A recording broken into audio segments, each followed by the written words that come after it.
ginagawa kanina eh. What? Nandun si Mom. Kasama yung police. And I hate it.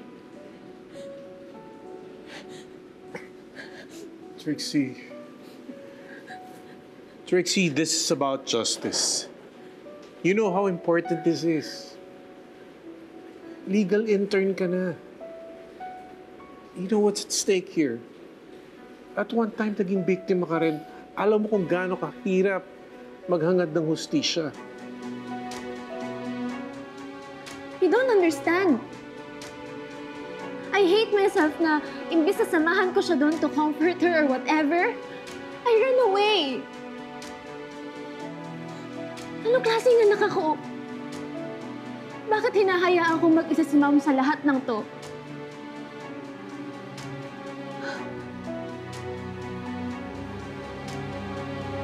Dad, she's my mother. My mother, Dad.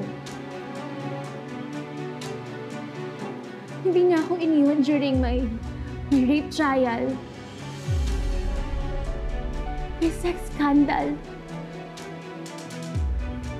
When I wanted to die. So how do you expect me na panoorin siyang pagdaanan ng lahat ng ito na mag-isa?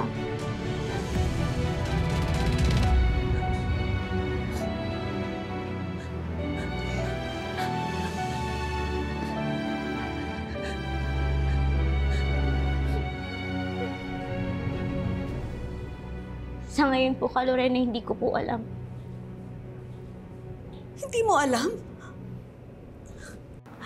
Alam mo, Lilith. Alam mo na hindi ko kayang gawin ang binibintang sa akin ng kapatid mo. Ang dami kong tinulong sa inyo. Alam mo yan.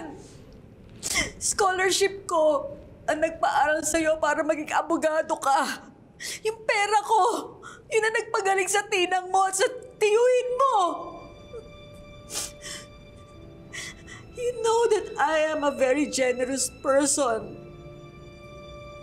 I'm caring.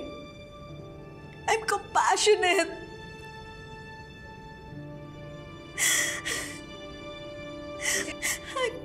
I've saved your family so many times, Lilith. But why do you still believe it? Lorena, hindi pa po kayo kakasuhan. I-interviewin lang po kayo.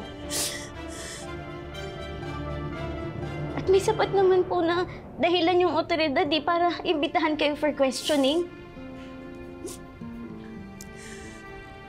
Kung hindi po kayo guilty, then show up.